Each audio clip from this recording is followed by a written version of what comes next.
יש לי 2 דקות, אני הולכת לעשות קפה.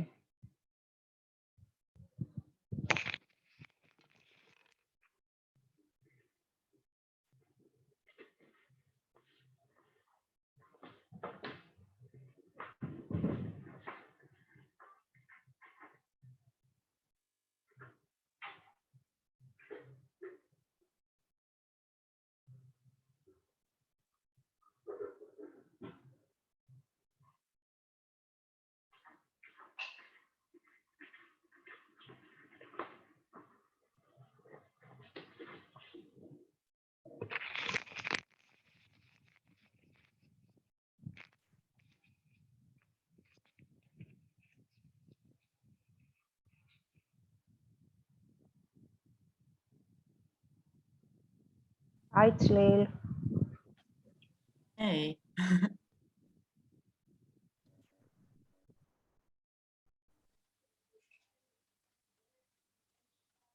אני אעשה הקדמה או שזה אולי מוכר כבר לכל הנוכחות? לא, כדאי לעשות, אוקיי. בסדר, אז שלום לכולם. אני מחליפה את גל חד פעמי. אז כרגיל, מי שיכולה, נשמח להשאיר מצלמות פתוחות לאורך הלימוד, ככה יותר נעים. ואנחנו כבר משודרים ליוטיוב, אז אם רוצות, יש איזושהי בעיה בחיבור, אפשר גם להתחבר דרך יוטיוב. זה גם מוקלט והכל נמצא. והטקסטים באתר, כמו שאתם מכירות. ויש גם באתר את הקישור לדנה, שזה תמיד טוב לתרגל נדיבות. גם למורה כמובן. זהו, שיהיה לימוד מועיל ונעים. תודה. תודה צליל. תודה.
Hello. Hello. היי. Oh, Chaya. How are you? You need to open your microphone to say that you are well. I'm very good. How are you? I'm fine, thank you. It looks as if you're coming directly from the beach. Something like this. Nice to see you. Also, Okay, and then so the person who has DFI, Dharma Friends Israel, this is Tzlil, I guess. Yeah, Yes, hi. hi, so thank you very much for hosting me and for taking care of this. Problem. We have Tommy also. Yeah, okay. Hello. Then we have Leora. We have Tal. Tal said she has no computer and no microphone, so she cannot communicate kind of directly. Then we have Ronnie. How are you, Ronnie? Hello. Okay. I'm well, very well, thank you. That's always good to hear. Yeah. Although we do have this chapter on patience, so then you know, there's nothing to work with if one is very well. This is the thing.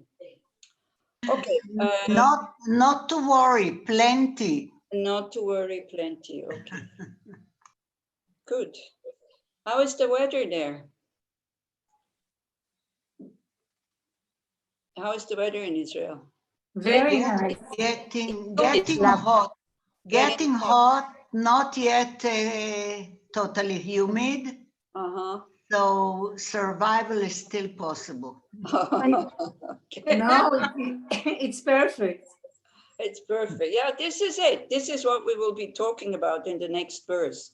You know, somebody says it's perfect. We have new people in the house, and he is one. He must be from Africa. He's pitch black. So, and he speaks French. He's really nice. He's a really nice person. So we talked about it, and he said, "Phew, I don't mind the cold, but I really don't like the heat because you see, my skin is black, so it's like a black car, and the white car." And the white car is like when it's really hot, the sun shines on it, the black car gets much hotter.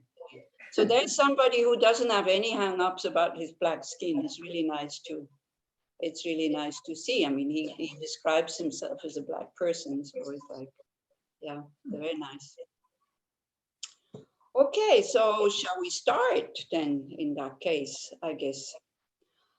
To be honest, I can't remember if I gave you homework or not. Anybody remembers? You, you didn't give anything new. Oh, You good. just Say, said, you know, go with the same thing. embrace the suffering kind of thing, isn't it? Right. To use methods to see which method works for you, because you see there is quite a lot of methods and the methods usually are thoughts anyway, the way we think, but it can also be, you know, when you are in a really bad state and the thoughts are just turning. It can also be like you go for a swim, you go to the beach, you go for a run, you start singing, you move. But this is just temporary until you calm down. So in general, it's kind of the way we think that influences our state of mind. And it's really good to understand that. I have somewhere noise. I don't know if it's from here. Maybe I'll try that. Okay. So it's good that we understand that and really start to take care of our thoughts, because it is our thoughts that are, you know, that are creating the state of mind. And then through that, hello, you two lovely ones on the sofa. And then through that state of mind, through that, then we create actions, and these actions can be negative, and then we create you know, we will have consequences in the future. And so therefore, to really take good care of our thoughts, this is, I mean, this is the main point of our Dharma practice. And in order to do that, we need to have what is called awareness. Sometimes it's called mindfulness, but I kind of prefer awareness, just to know what's going on, to know that your thoughts are, you know, running again and again, they're running down the same alley, and then to see what it does, to see that it just fortifies our our negative or positive emotions, it doesn't matter. The problem is with the positive emotions, what we call positive. Maybe it's also good to look at that. Why are they called negative and why are they called positive? Anybody knows? I think that it has to do with the results. Exactly. Okay. So it's not the way they feel when they are present, because this is what quite a lot of people think. It's like, oh, something that feels good, that is a positive emotion, and something that doesn't feel good, that is a negative emotion. You know, being embarrassed about something that you've done doesn't feel very good, but it's very positive because if it doesn't go excessively into wow, I'm so bad and why did I do again and all this, then it can make you change. That's the only way that we start to change, by really understanding what we are doing to ourselves. And unfortunately, we only start to understand when the suffering arrives, because otherwise, you know, if everything goes well, then why change anything? Why transform anything? That is a little bit unfortunate, because we don't really understand the Buddha's teachings on dukkha also. When he said, you know, like sometimes they said Buddhists, oh, this is terrible. It's such a pessimistic kind of worldview. They always talk about suffering and dying and these kind of things. But if you look at the people who really practice it, they're not depressive. They're quite calm and they're quite cheery, actually, because it's a fact that whether we want or not, we will have to go through things that are not pleasant and can be difficult and are not wanted. But he doesn't just talk about the suffering of pain, by the way. Suffering of pain, I think we understand. And when that kicks in, then we want to do something. But then it's very difficult to work with the mind when the mind is not in a good state. Yeah, so it's good to learn these methods, and it's good for you, as I started saying, it's good for you to see which method works for me the best, that then you can apply that one, because not every medicine works for the same sickness. You know, like for some people the medicine works, for other people it doesn't work, even though they have the same sickness. So this is why there are so many methods to be being presented, that sometimes we even go like, oh my gosh, what shall I practice? It's too much. So it's for you to kind of to try out what really works. Yeah. So, but in order to be able to transform, in order to see what's going on in the mind, we do need awareness. And if you remember, this was chapter 4 and 5, and awareness. Why? Anybody remembers why we need awareness? Especially like from this text. The serious Buddhist practitioners. It's so cruel, isn't it? Maybe I can help you a little bit. You know, the book, the text itself is telling us how to, or helping us with these verses, how to practice the 6 perfections, which are, anybody?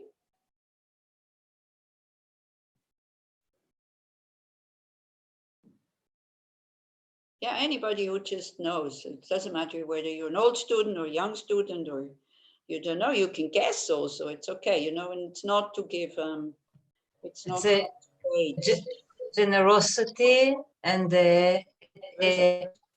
generosity, ethics, patience, joyful effort, concentration, and wisdom. And wisdom, okay. So these are the 6 perfections. We need the first 5 in order to understand that things don't exist the way that they appear to us. We come to that in the next Wednesday, probably, when we come to these verses, when he talks a bit about emptiness.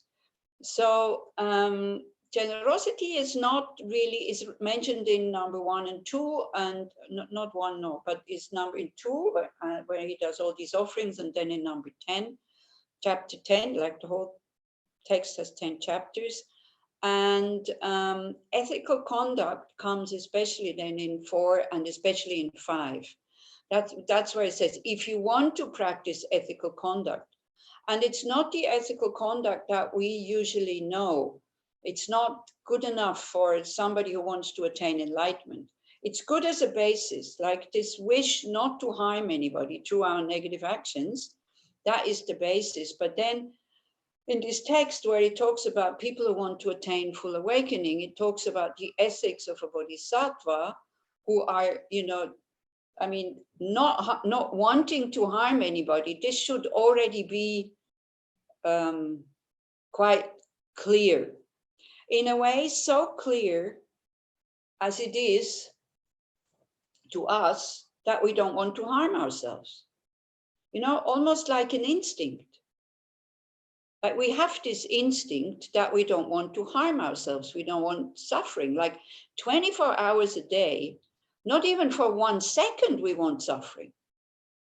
Yeah, nobody gets up in the morning and thinks like, oh, wow, may I have a lot of suffering today so I can practice, or my life will become more interesting, or, these kind of things. Nobody is doing that. So we have this very strong motivation that we want to be free from suffering. And it's an instinct. We don't need to cultivate that unless you are like seriously mentally sick. I know there's people who hurt themselves, but I don't think that you go in that category, I hope, right?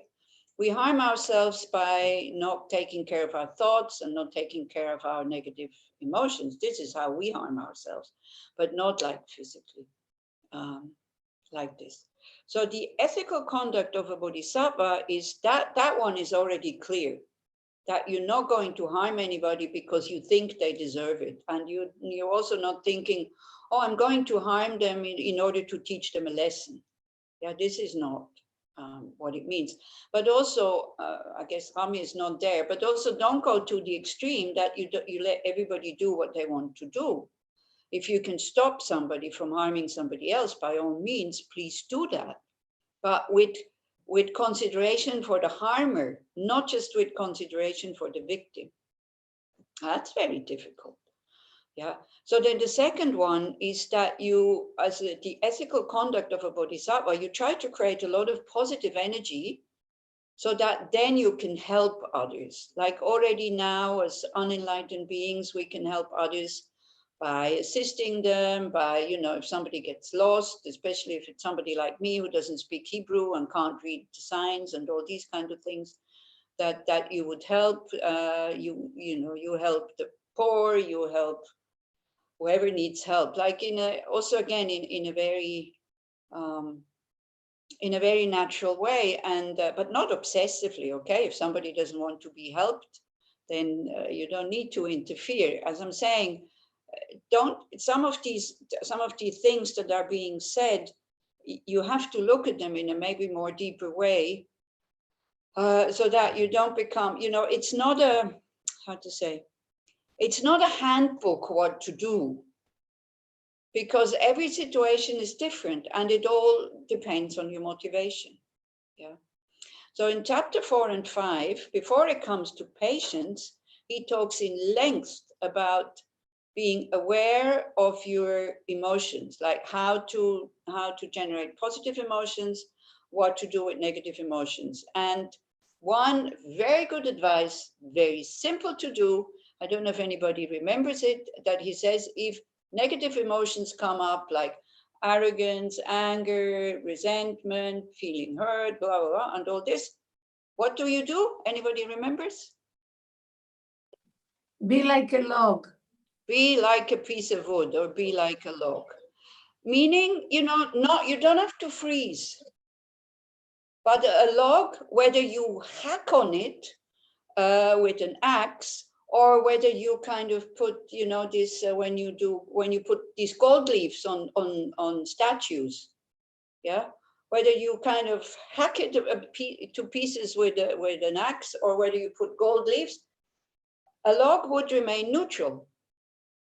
So try to keep your mind in a neutral state. So this is a very good, it's a very good, I think it's a very good advice, but it's very difficult to do. And if you are not aware, because your body can remain like a log, but then your mind, your thoughts go, you know, da da da da da da da, and he did this and he did that, and again and always, and da da da da. And then these thoughts give you action, and it kind of nourishes our negative emotions, and then it gives us energy, and then it nourishes the negative emotions, and then we say something or we do something. Yeah, so this is why the awareness of seeing that we're not like a log, that maybe outside yes, but inside not, and it's inside that we have to train to be like a log.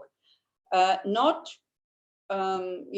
ignoring the whole thing, but being able to calm down your mind. And for that, you need to know these mind states.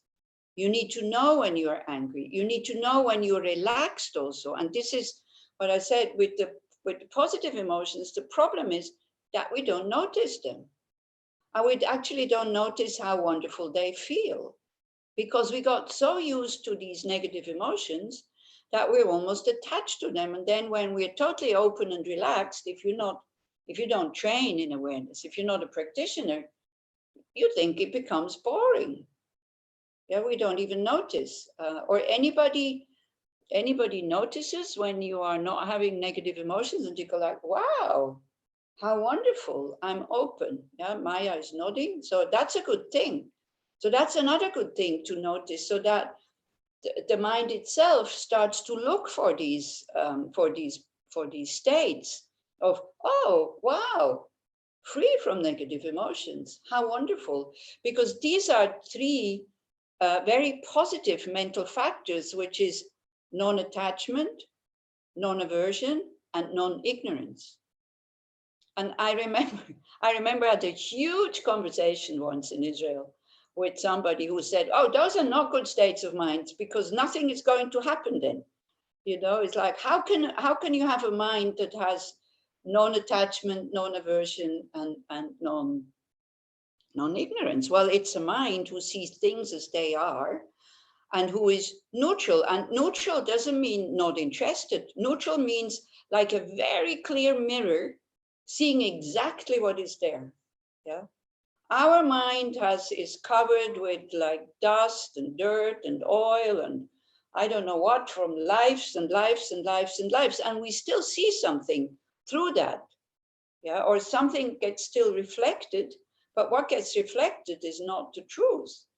Yeah, so a mind which is free from attachment, aversion, and ignorance is a mind that it's in its natural state and sees things as they are. And this is the goal.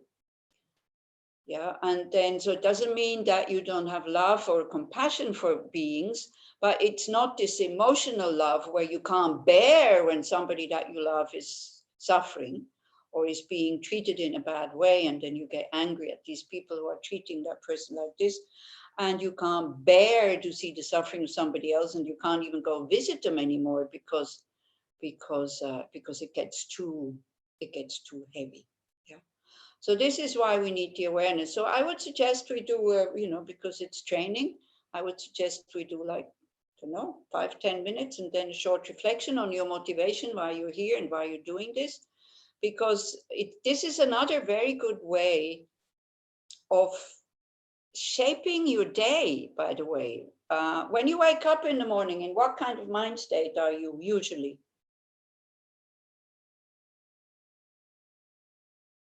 You're all laughing and smiling, so you must be in a very good mind state when you wake up in the morning. Yes. Huh? Yes.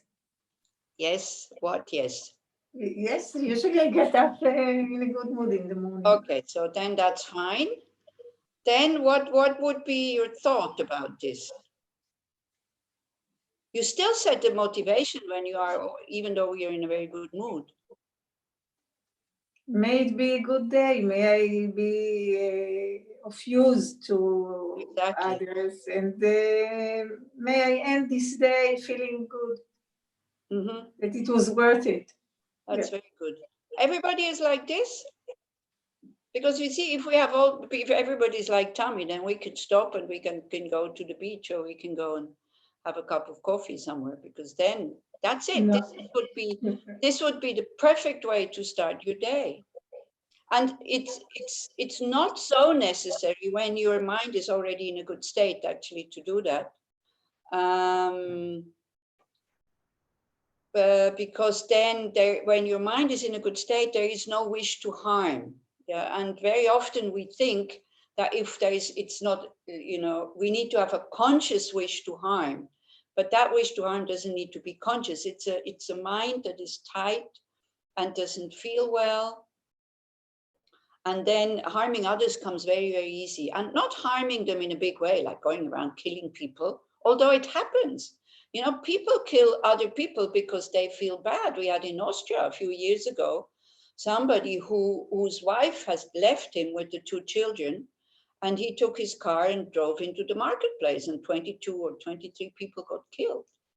Yeah, just like this. I mean, it's not just this. It must have been somebody who was disturbed, but I guess we wouldn't do that. But then, you know, being a bit unpleasant and not praising anybody for what they did good, and then it becomes very, very, very difficult. So before you go out of the house, it's really good to check your mind and to kind of to try to alter it. And then the motivation is very important. Yeah, especially when you're not feeling well. Bruno sent the chat. I need to read it here. This morning, because I'm at jogging, my mind is not when you're jogging, but when you wake up, I said, Bruno. And this again, you need to, this again, for that you need awareness, because otherwise, you know, you're like, and because it's such a natural state almost, that you drag yourself out of bed, where is my coffee? Or you go and brush your teeth and this and that. And yeah, and then you kind of drag this mind with it during the day. So it's good to notice it. This is what is important, is to notice your negative states of mind, and then to remember, oh, what do I want to do today? And then just let the answer come from deep within. Because even though if you're grumpy, your grumpy mind wouldn't say, oh, I want to go around and hurt everybody so that I feel better in the evening. And an unaware mind is doing that. Yeah, a mind who is not aware that you are grumpy has this kind of thing that it's not conscious thoughts, but it has this kind of instinct of, well, if I'm not so pleasant to others, or if I make them suffer, then I will feel better in the evening. Yeah, but it's not conscious, that whole thing. So if you feel that you are grumpy in the morning, you know, it's enough just to have this kind of a little bit inside. Yeah, it's a body sensation. To try to open that up by, for example, thinking, oh, this could be my last day. How do I want to spend it? It's good to make very clear, to have very clear thoughts. If this is my last day, how do I want to spend it? And not just, you know, not just then follow the mind who is attached and say, oh, I want to go and see that movie. I mean, who cares when you die whether you've seen that movie or not? Maybe you do, I don't know. Or I want to go and see that ice cream. Try to listen to your attachment, what it wants. And telephone, but we just let it ring. Try to listen to your attachment, what it wants, and then challenge it and say, do you think that will be useful when you have to leave everything behind, that you have eaten that ice cream or seen that movie or climbed this mountain? Yeah. So, and then if it's yes, then by all means, go ahead. Yeah. But to really think, you know, what would be a useful day to spend my, a useful way to spend my day? So if that would be my last, that was, it's the answering machine. If that would be my last day, would it be useful so I can die without regret? You know?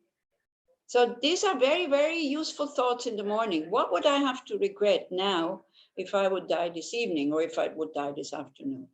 Yeah. And especially if this is my last day, do I want to spend it with such a grumpy mood? Try it out and you'll see what it does. Maybe it helps, maybe it doesn't. You know, everything I say it's just methods. You have to try out whether it works or not. Yeah, it could also be that it doesn't work. And then, of course, you know, as a Buddhist, as a Bodhisattva, in whatever way I can, I want to be a benefit to others. Or at least, you know, a very good other thought, if that's too high, is like, may I not harm anybody today? May I be careful? May I not disturb anybody's peace of mind? And this is what is called loving kindness. And when you are together with these thoughts, and these thoughts are strong enough that you can feel them in your body, then you will feel better. Yeah.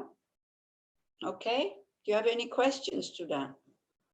Or is it clear? Pretty clear, isn't it? We just need to remember, you know, Buddhism is not very complicated. It's just that we forget all the time that one could do all these things. But it becomes a habit. I mean, it's like these.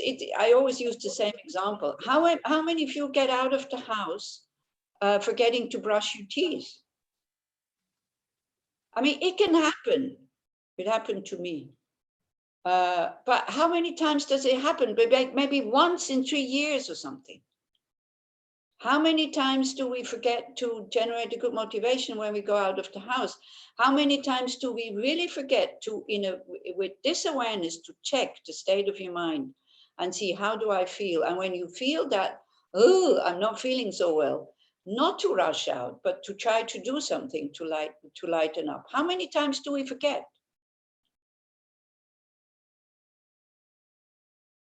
Most of the time? Yeah. Tommy, you had your hand up. Did you want to say something? Yes, I thought about the other side, the disadvantage of this kind of good motivation that is frustration and disappointment from the high intentions that sometimes don't materialize. Yeah, of course, but they will materialize when you know, I mean, if nobody is there that you can be of benefit, then okay. Yeah, if you, the thing is, I think why it's frustrating and disappointing, because we think of the result that we have benefited somebody. Yeah, that they have accepted our help, we have transformed them, their life is wonderful now. I mean, come on, who we think you are? We're not God, we're not the Buddha, we're not Jesus, we're not Muhammad, and even those people didn't succeed. Yeah, so this is why it's just about the motivation. But if you think it's too high, then go to the other one. May I not harm anybody? That is also loving kindness. May I not disturb anybody's peace of mind today? May I be able to say the right things so that I'm not hurting people or anything like that? Yeah, because helping others, you know why it is so difficult to help others? Right. Hmm? Why? I don't know, I'm asking you guys. I think it's so difficult because one thing is,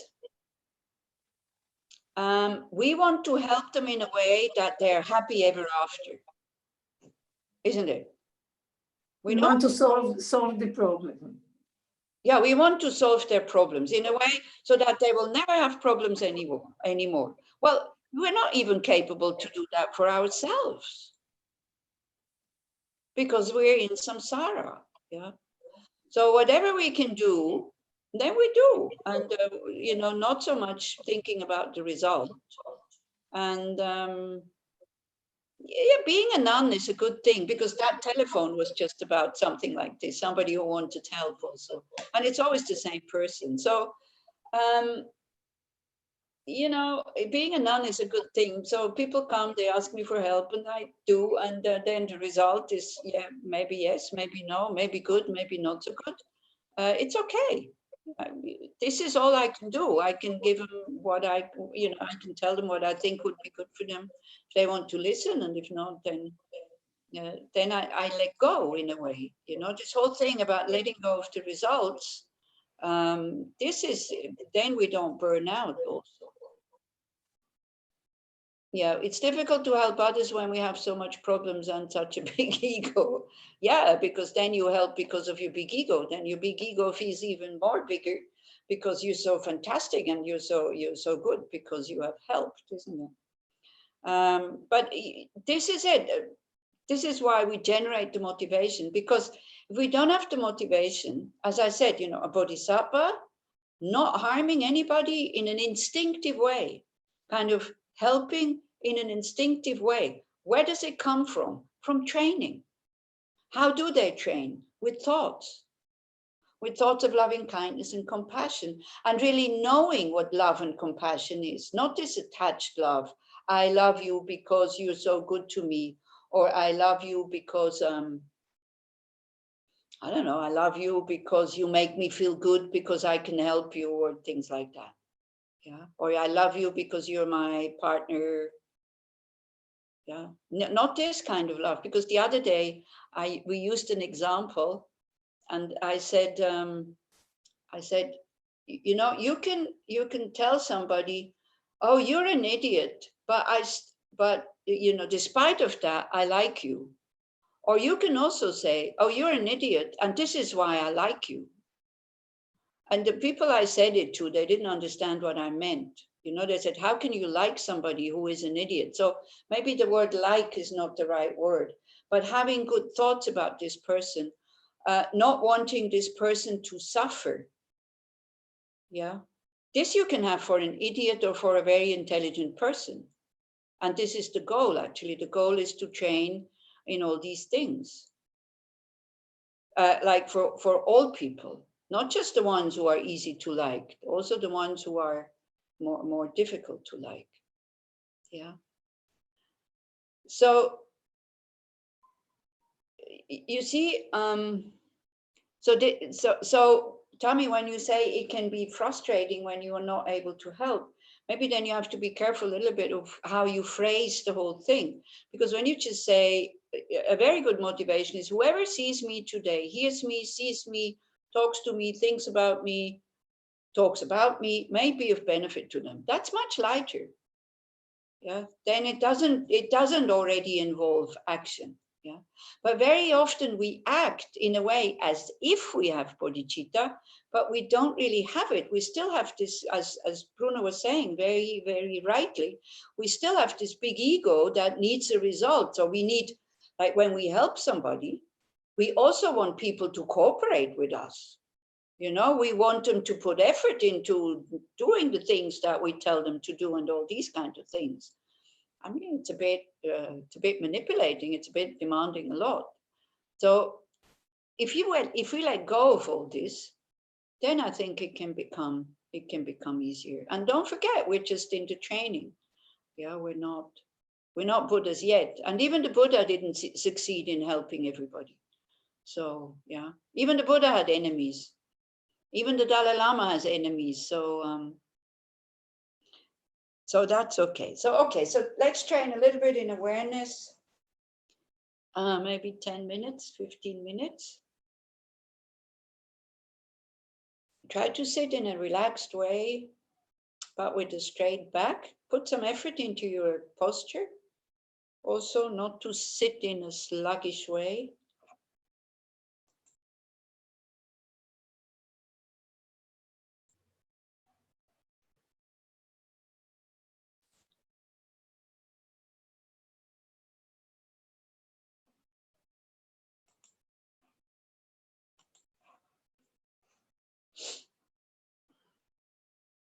And then,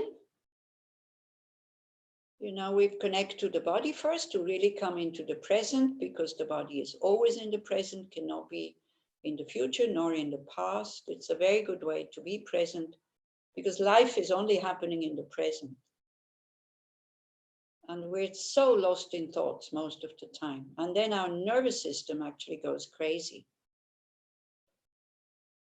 And thoughts always happen either in the past, and then we get depressed that things weren't as good as we wanted them to be, or we're kind of worrying about the future. So feel how the body is sitting on the cushion or on the chair or on the sofa, and just experience that. Body is sitting, knowing in an unmistaken way. This is awareness that knows what's going on in an unmistaken way.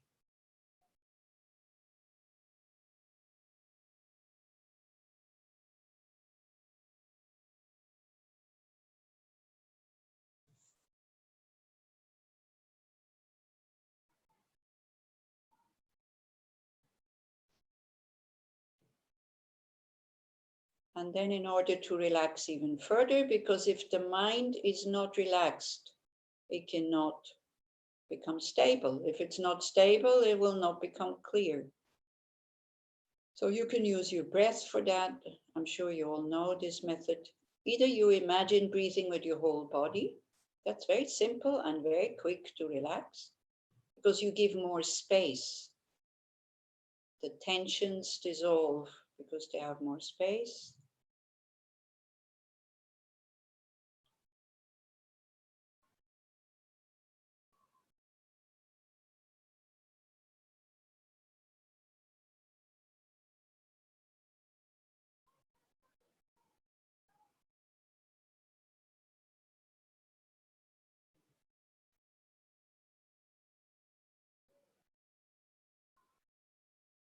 And you just keep your awareness on your breath, knowing that you're breathing in. When you're breathing in, noticing the sensations in the body. And when breathing out, you become very spacious, very open. You can even use the sentence, I am open to whatever wants to come as you breathe out. We'll do the same at the end of the talk, but the other way around. But for the moment, it's with the out breath that you're opening up. It's a kind of letting go, because if we keep the breath, we will die. So we have to let it go, whether we want or not.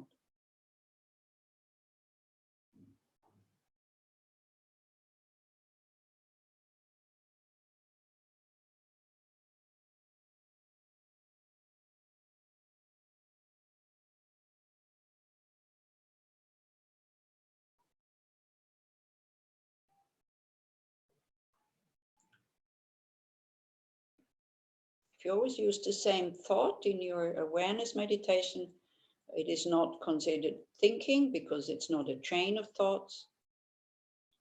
But try to notice with another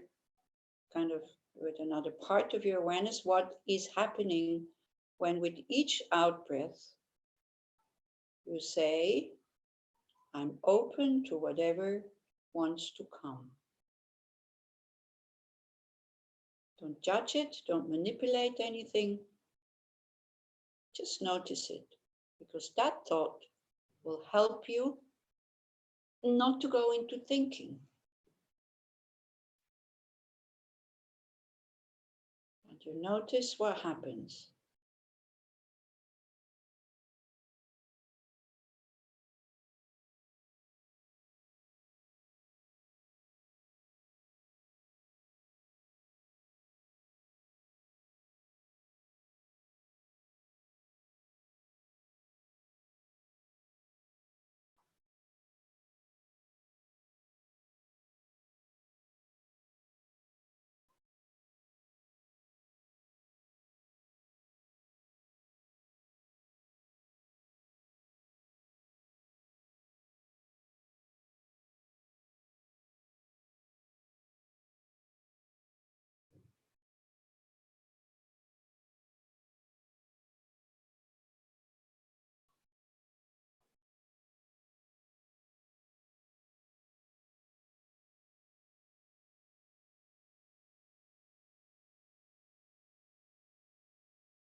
And then how we work with motivation. A good thing is, what kind of person would I like to be? And again, let the mind a little bit free to find its own answers.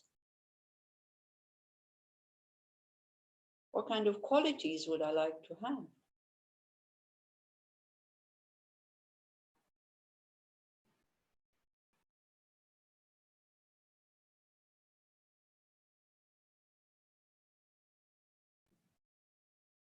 Do I want to continue to be under the control of my negative emotions?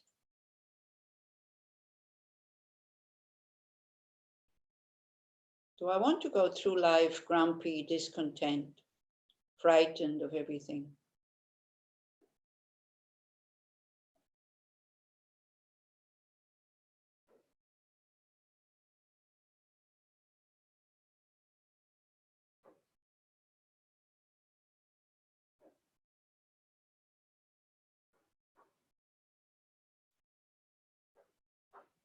And then remember a moment when you were able to live your aspirations, kind of. You acted in exactly the right way. If possible, try to involve other people. Because acting exactly the right way, just when we are alone, this is very easy.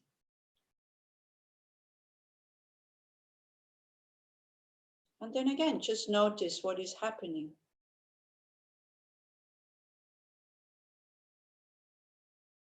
So that we nourish these feelings of feeling good about ourselves. This is why I'm saying it's good an occasion where other people are involved, because otherwise we become really self-centered.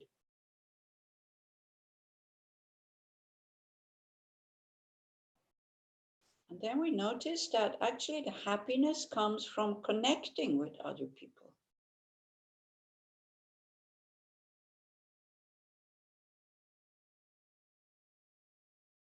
Because that also, as the Dalai Lama always says, we are social animals.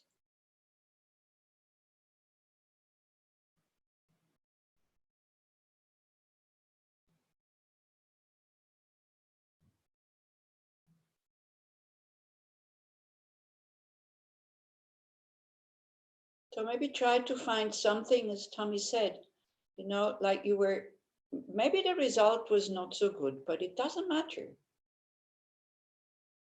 But just seeing, hey, I did what I could. I got involved. I tried to help.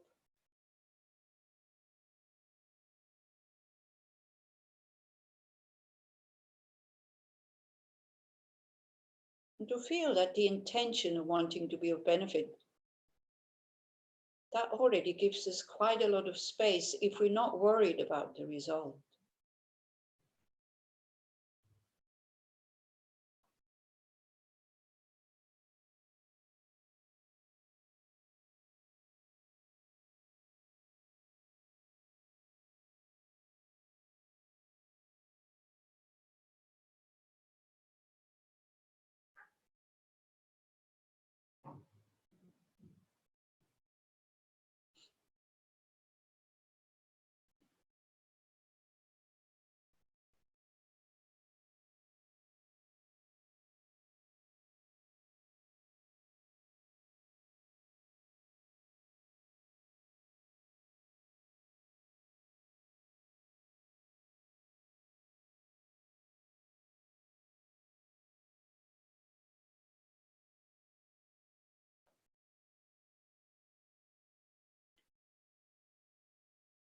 So a good thing about these methods that we're learning here is that we can train and learn to feel okay and to feel open and courageous, loving and peaceful, even though things around us are not going well. This is what this chapter is all about, that we don't need these outer conditions to feel happy and content, but we develop like inner strength, inner qualities, so that we can remain calm and open in every situation.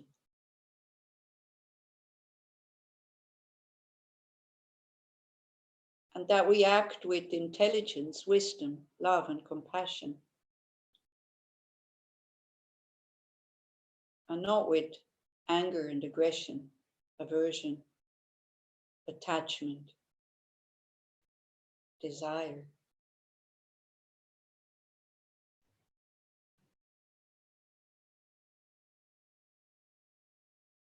So there's one thing that we have to be aware of. These methods are not easy to practice. Our ego takes a blow quite often.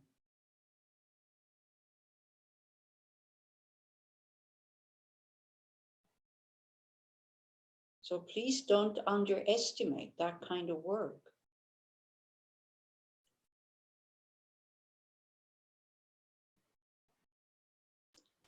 And just another way to open up is to just appreciate that you are at least trying. And you're not just trying once and then you see how difficult it is, but you're trying again and again and again and again.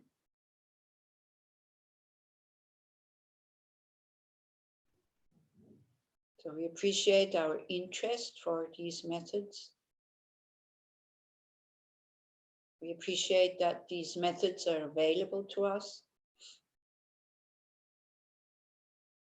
And we appreciate the people around us, the Sangha, who is supporting us in these practices.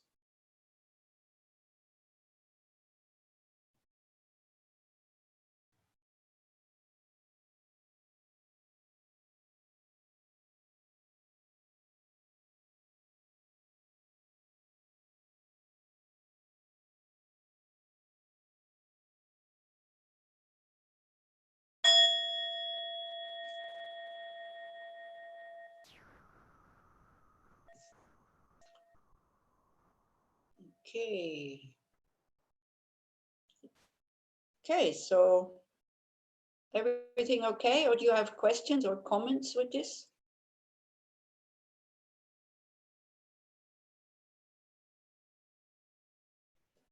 Okay, okay. Then we go to the verses. I think we have arrived at verse 17. I made a note here. I hope I'm okay. I hope I'm right. So verse 17 goes, some, when they see their own blood, become especially brave and steady. But some, when they see the blood of others, faint and fall unconscious.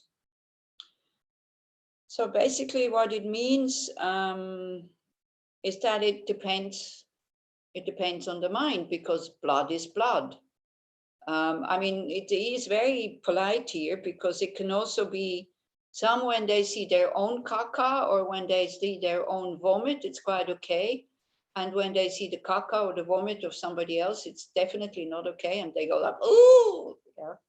When it's your own caca or your own vomit or your baby's caca or your child's caca or vomit, then it's absolutely no problem. So we can see it's the attitude, but it seems if we don't check that,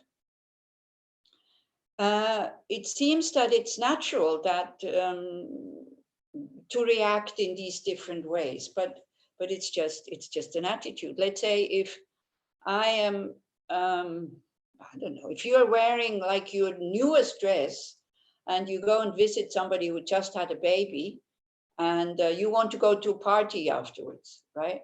And the baby, you're holding the baby and the baby vomits on your shoulder, which babies do quite often, don't they? Yeah. So if it's not your baby, you'll be worried about your dress, not about the baby.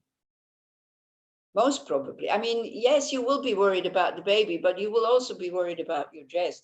If it's your baby or if you're the grandmother, then you're absolutely not worried about your dress. You're only worried about the baby. But vomit is vomit. I mean, it's like, you know, and as a grandmother or as a mother, you're also wearing a dress that maybe is new or whatever. Yeah, so it's about this attitude that that we understand. Again, it's all in the mind. So so again, it's how do I view suffering? Yeah, it's not that you have to kind of cut yourself open and see how do I react when I see my blood. But I mean, it's true. It's like when you have a wound, you can look at it without any problem actually, and you can even tend to it and clean it. But if it's the wound of somebody else, especially if it's a big one, it's like, oh, yeah, we go like this. Why don't we go like this with our own body? Or why don't we go like this with the body of somebody that you're very concerned about? Or why doesn't the doctor go like this? A doctor doesn't go like this because it's their profession and because they're used to it, they see the reality of a body. You see, we go like, oh, like this when we see a body which is cut open. I mean, I would do, because we don't see the body as it is. We see the body as something beautiful. You know, we don't even know what's inside. It's covered with skin, it's nice and all this. And then when we see the reality of the body, we go, whoa. But it's not, we don't need to go. The body is not awful. The body is just what it is, full of blood and full of organs and full of flesh and sinews and all these kind of things. Yeah, it's our hallucinating mind who doesn't want to see these things, and when it sees it, then it goes, you know, it kind of shrinks back. Okay, so it doesn't mean that you have to go, you know, this talks about warriors here. When they're being wounded, that then they become especially kind of especially brave. And it can happen, you know, not with blood, but with when you are being, you can react in different ways.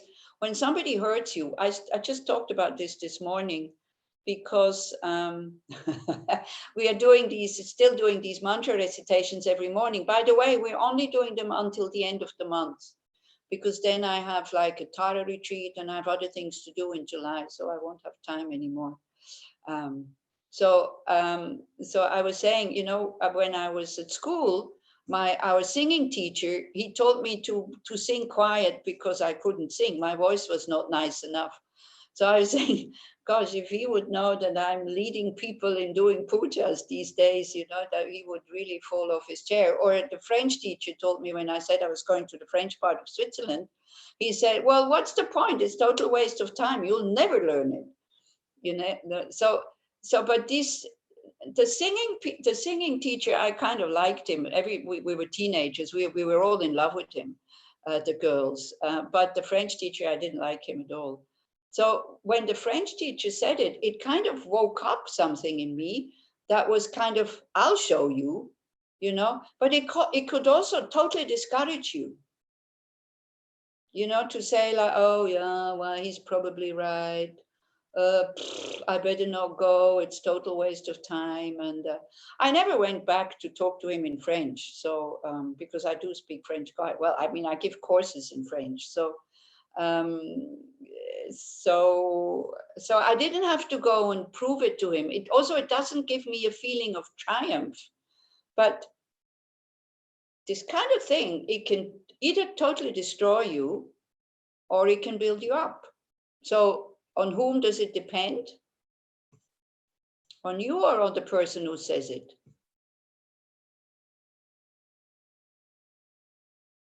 Huh? Of course on us. Of course on you. Do we always understand? Is it always like betach? Of course we understand, or is it, you know, is it sometimes again we forget that, hey, it depends on me. When we feel hurt, this is especially when you feel hurt, you know, that you look, okay, what does it do to me? What do I do with this? Because when somebody says something nasty to you, these verses come afterwards also, how to deal with it. When somebody says something nasty, kind of, it hurts because we didn't expect it and we think they have no right to say these things. But sometimes as a Dharma practitioner, you know, if somebody dislikes you, at least they tell you the truth, because they're not afraid of hurting you. A good friend, very often you know, they're not so sure about what they should tell us. But that doesn't mean now you go around and you tell people what you think of them, okay? It's not for us to hurt others to build them up. It goes the other way around, okay? It is for us to see that it depends on us. So as Tommy says, of course on us. Yeah, in the head we do understand, but then when the occasion comes, we don't really understand. So that is one thing of dealing, how to embrace pain, to understand that it does depend on us. You know, it's all in the mind. It doesn't depend on others. And so in order for big things to work, we have to start small. And unfortunately with the small things, we neglect them. It's not necessary to work with them. But if we don't train with the smaller things and then, you know, big events come, then it just, you know, blows us over, and then it don't say blow, yeah, it knocks us over, and then we can't deal with it with a calm and open mind. Because remember the definition of patience.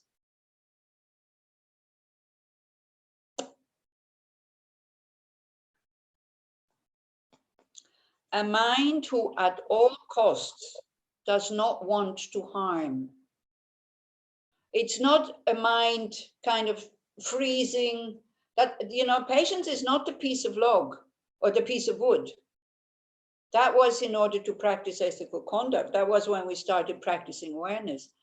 Here, patience is a mind who knows what's going on and who says, I don't want to harm back. Okay, you hurt me, but I don't want to shoot back.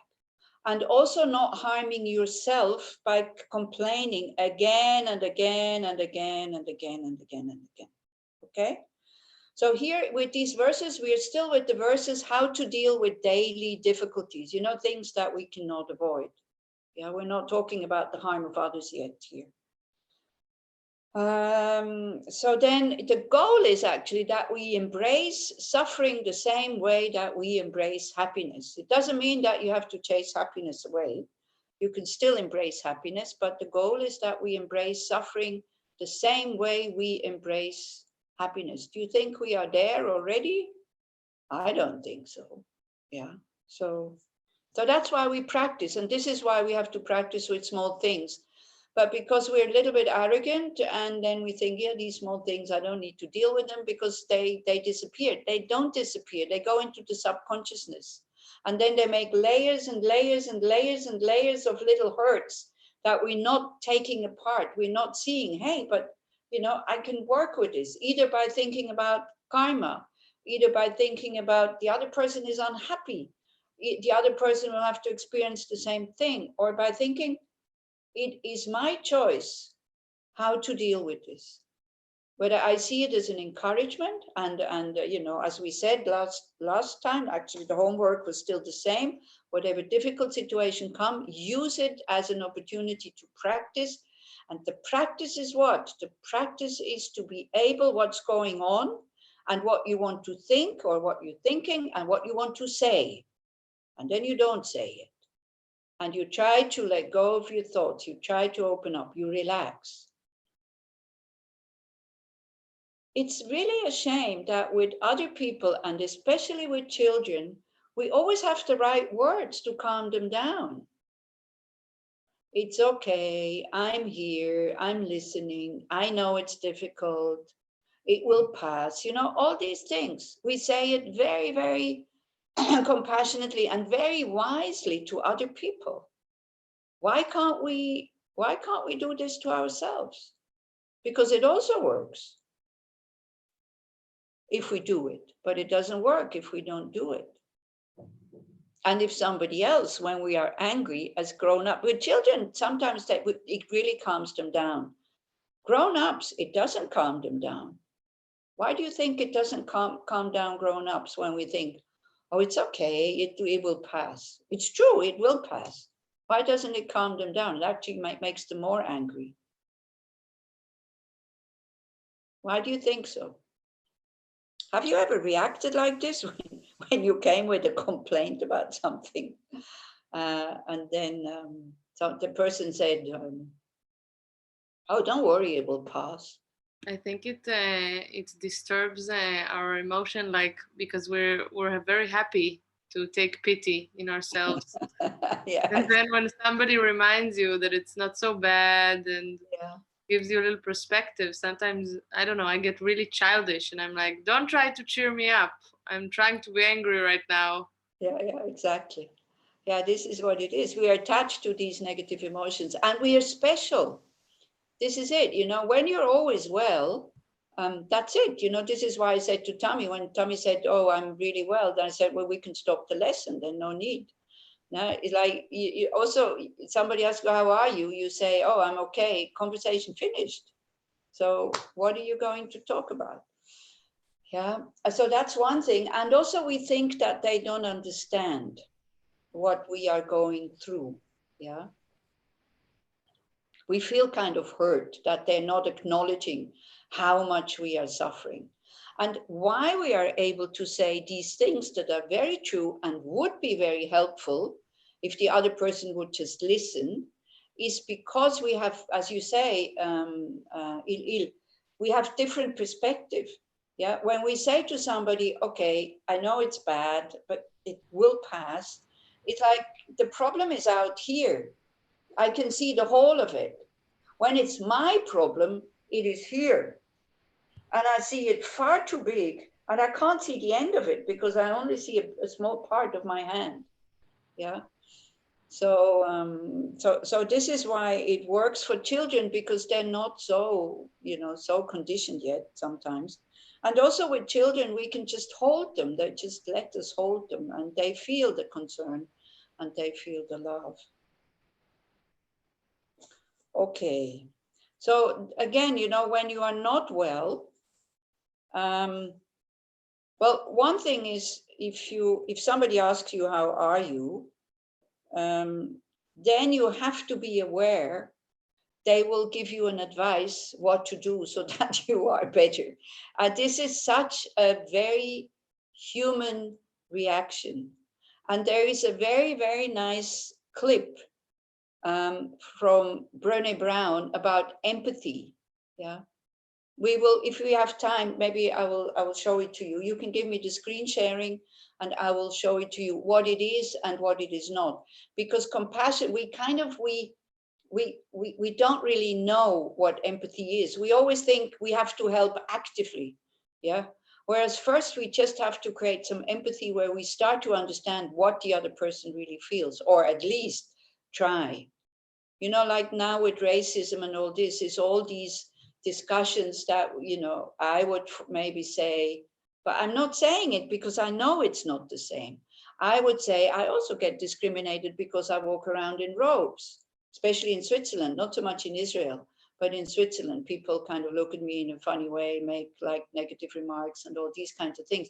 But it's not the same thing because I can take off my robes and I'm still part of these stupid white people, sorry for calling them stupid, who think that, they have to judge how people should be dressed or what they should do.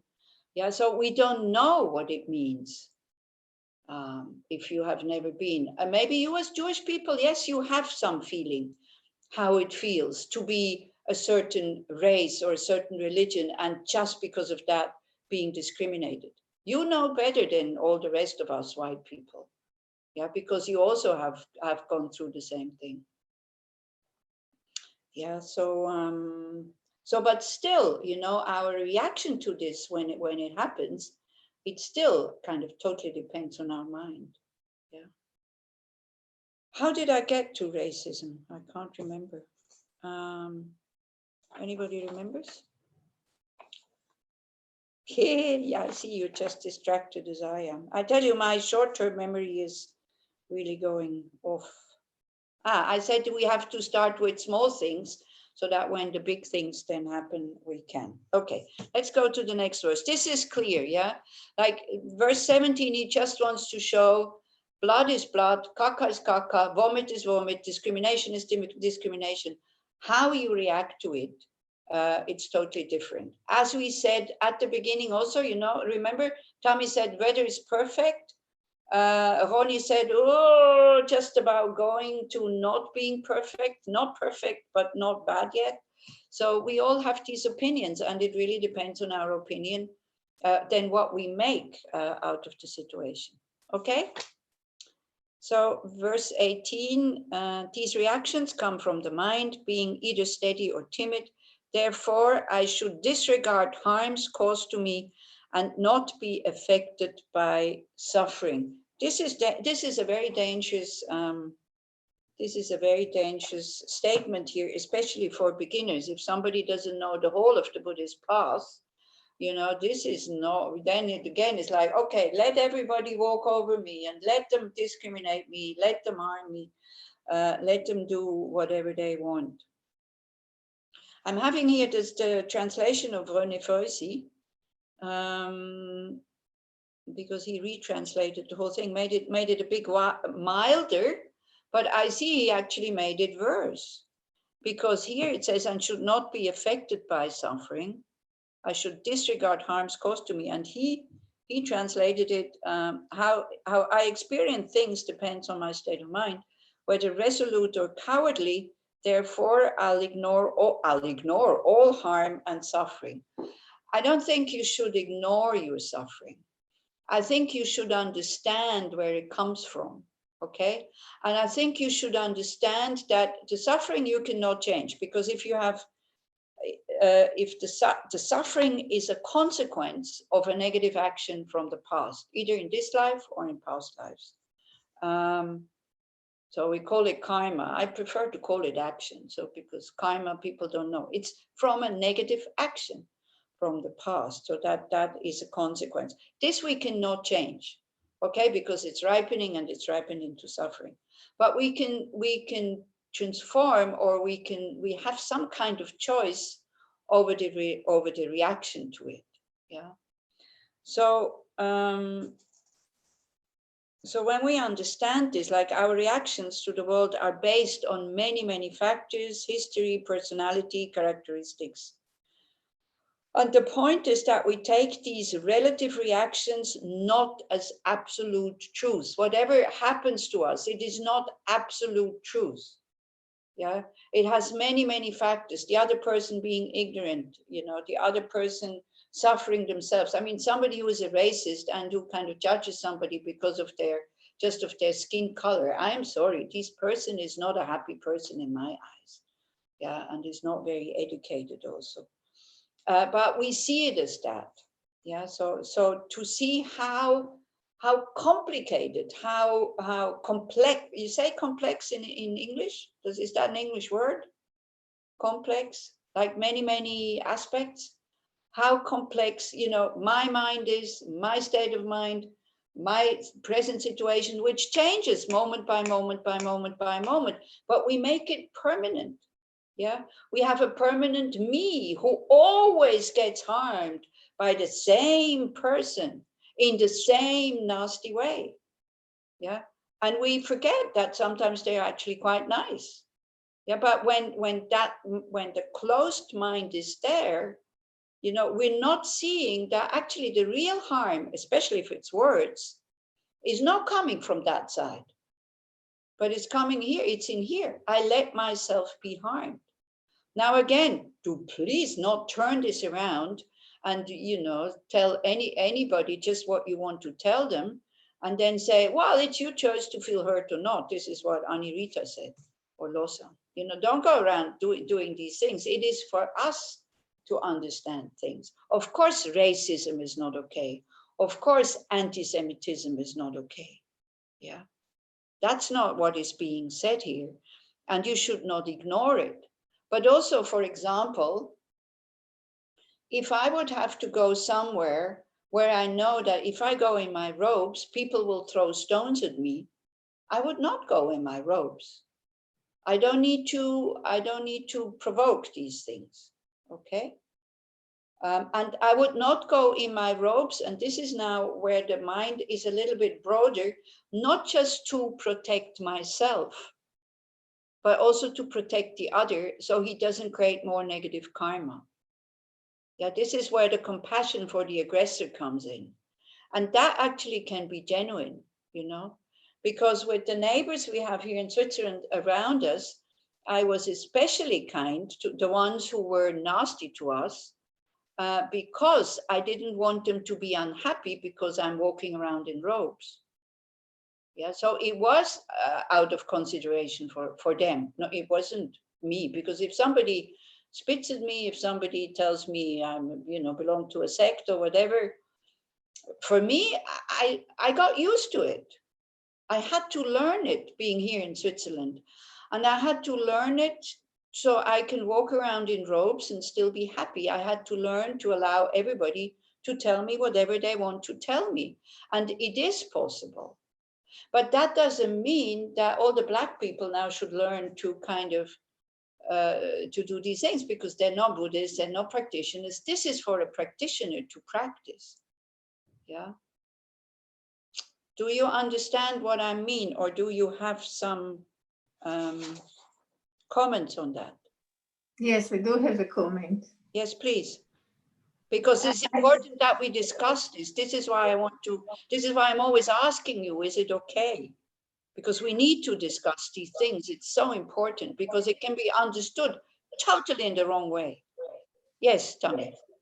Regarding the two last lines in verse 18, for me, if I take, for example, something that is mild, let's say, I go to a cafe and there is music that I can't stand.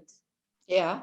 And then it's a good example. Then I say, this is harm. I feel it's like a harm caused to me, but I can practice and to disregard it as a harm. Yeah. You see what? So I'm saying, if you don't take somebody is cutting your hand, you don't take something extreme.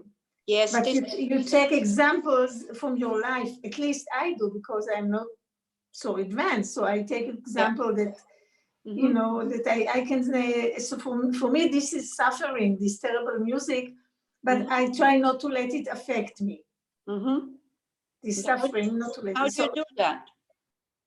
By trying not to pay attention to it, you know, to think, not to focus on it, not to let it get into me. I say, okay, there is music, some people like it, I don't like it, I'm not going to make a big deal of it. Okay. Yeah, that's a good thing. Some people like it. I like that. When we understand, you see, again, it's this absoluteness of horrible music. Your mind is like, this music is absolutely horrible. That means nobody likes this. Some people like it. This is why they play it. Yeah. But I wouldn't not pay attention to it. I think it's better if you do pay attention to it. Yeah. And then try to relax. By seeing, as I said, by seeing it as an opportunity. And this is also why I said, you know, this, you start small. These are the occasions where you actually, almost on purpose, you go there and say, let's see what happens. And especially if you want to go into India, then it's very, very helpful to train, especially Bodh Gaya, if you train for this very loud Hindi music going on and on and on and on and on and on and on until 2, 3 o'clock in the morning, or sometimes the whole night. And you can't call the police there, because, or even if you know the people, or you know your neighbors, you go and say, look, please, it's really loud. Could you please turn it down? Then they go like, oh yeah, madam. Oh, so sorry, madam. Oh, so sorry. Yes. They don't turn it down because they don't know what you're talking about. Because for them, it's not loud. So they have no idea what does she want? You know, they're not even questioning what does she want. They just say yes, and that's it, you know? So yeah, so that's a good thing, for example. So, but when he says ignore it, maybe what he means, you should disregard it as harm and see the opportunity in it. Yeah. If he phrased it as that. Tal, are you still with us? Yeah. Because have you translated that already into Hebrew? This part, I mean, she can't talk, but she could then write it in the chat. Rita, can I ask us a question? Yeah, this is Jan here. Hi. I didn't understand. You said you're not going with a rope because you don't want to make other people, you know, get. Well, if they're not attacking me, it's fine. Get bad feelings, but how could you know? No, I said if they would throw stones at me. I mean, sometimes you avoid. Sorry? Yeah, I said if they would throw stones at me. Okay. Only then, you know, I'm wearing my robes all the time. This is why I'm saying, if it's just words, I have really learned not to be affected by it anymore. Okay. Thank you. And sometimes, you know, it's Swiss people, so they don't shout unless they are drunk. Only the drunks shout. And so sometimes so you do recommend sometimes then you don't not to make other people be angry because you know it's a bad karma for everybody. You will do something. Yes. Even if you don't believe in it, just you want to avoid. What do you mean even if I don't believe in it? I don't know. I did not. Never mind. I do believe. Never mind. It's I understand. I do believe in karma. I do believe that they damage themselves if they criticize others. I think people who are racist, they are very unhappy people. I don't think they're happy people. Yeah. So yes, I do. I am careful not to make them upset. but I do wear my robes because it also makes many people happy, you see. So again, it's not this absolute thing. Not everybody gets upset that I'm wearing robes. Yeah, it is. It really makes other people happy. Yeah, definitely. It makes other people happy. They come up and Yeah. say, oh, you're a Buddhist nun and da da da. Yeah, nice. Yeah, right. Thank you. So we cannot, you see, we May I cannot share behave something? in, just to finish that, we cannot behave in a way that makes everybody happy. It's impossible. Yeah. But thank you, Sigal, for that remark. Yes, Leora. I'd like to share something with you, if I may. Mm-hmm. Something that happened to me today. Okay, good. I thought about it when we talked about awareness. Mm-hmm. Today, I had to go to the apartment to wait for the washing machine to arrive. Mm-hmm. On the website, they said that they left at 1 o'clock and I should expect them at 1:30. So I left Tel Aviv at 1 and I arrived at 1:30 happily. Mm-hmm. Finally, they came at almost 4 o'clock. Mm-hmm. Between 2 to 3, I couldn't be more self-centered. Yeah. I was unhappy. It was Schlafstunde time, lunchtime. I was hungry, tired, unhappy, and complained. And that was suffering. Yeah. At 3 o'clock, I stopped. Awareness came. And I said, what's going on with you? Mm-hmm. Hey, let's meditate. Okay. I looked around. Everything was perfect. I was in a lovely place. I was comfortable. Everything went my way. I started to meditate, and there was no suffering anymore. That was awareness. Uh-huh. I didn't have to ignore the suffering. Mm-hmm. I didn't have to suppress anything. Mm-hmm. I just looked at it in a different perspective, and the suffering gone. Yeah. This And is what that I'm was, saying. This is why I'm saying I wouldn't ignore it, what is going on, but be aware of it. This is so important. I was very grateful for the tools that we have. Only Yeah. I forgot to use them for the first part of the time. Mm-hmm. I just went with my habit to Yeah. complain, to be self-centered. I called the person there and I decided not to be nasty and not to scream, be Yeah. polite. Of course I didn't do it. Mm-hmm. The poor lady was so, instead of being sympathetic to Her Highness, she was technical about it. I expected her to be sympathetic with my suffering. So I told her off. And then I thought, what are you doing? So awareness was so important to remember and to change the habit. Thank you. Yeah. If we want to use these tools, you need to have awareness to see what's going on, because very often people think, oh, we are quite okay, you know, and then but they don't really see what is going on. Okay, then 19. Even when the wise are suffering, their minds remain very lucid and undefiled. This is it, you know. Pain, because we're still with everyday pain that comes. People not doing what we want them to do. It's too hot, it's too cold, there's mosquitoes, there is flies and all these kinds of things. And if we see how fragile we are, you know, if you have a fly that doesn't even bite you, that goes around, even that is getting on our nerves. We can't even bear that. So then we talk about bearing bigger pains. It's like, so this is how we start. We let the fly be fly, and we learn to relax. Yeah, not to ignore it, but we learn to relax, I think. Or another good thing is also we could think, oh, it could be worse. Like if you have a party going on, people having a really good time and you want to sleep and they're making noise. And then you could think, oh, it could be people fighting. At least they're having a good time and they're okay. See, these kind of thoughts, because that would be much worse because you wouldn't know what to do. Shall I call the police? Shall I go and check what's going on? Whereas if you hear that they're having a good time, they're just having a good time. Yeah. Okay, so even when the wise are suffering, their minds remain very lucid and undefiled, meaning open and calm. For when war is being waged against the disturbing emotions, much harm is caused at the times of battle. So, as I said it in the reflection, Please do not underestimate that kind of work, because sometimes it really hurts, because sometimes you've been treated in a way that, you know, in a worldly way, people say like, why are you not saying anything? Why don't you defend yourself?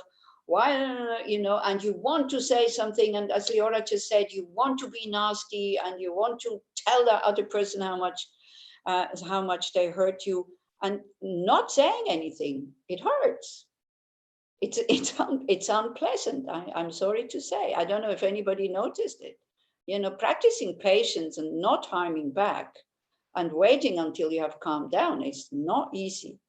So it is like, you know, we fight with our emotions. But again, fight is maybe not the right word, but don't forget, like the Buddha is from a warrior caste. So that's why they're using these words. Now, these days, if we have somebody who comes as a Buddha, he would be from a scientist caste or from a psychologist caste or from a banker's caste, or I don't know, you know, people that we admire. So then they would use different words. So we have to be careful sometimes with the words. So you're not fighting against your battles, but you're resisting them. You're resisting your negative emotions. You stop collaborating with them.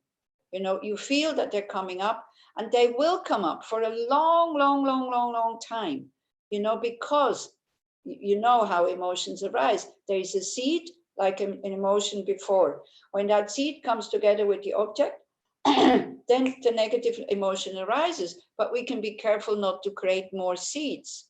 And what also kind of what nourishes them is our society. You know, we hear all these stories and then discussions with others who have a different opinion. And then, of course, my opinion is absolutely right, and your other opinion is absolutely wrong. Yeah, and this is what the world is doing at the moment. There's this absolute rightness and absolute wrongness, and people, you know, before maybe 50 years ago, they didn't care.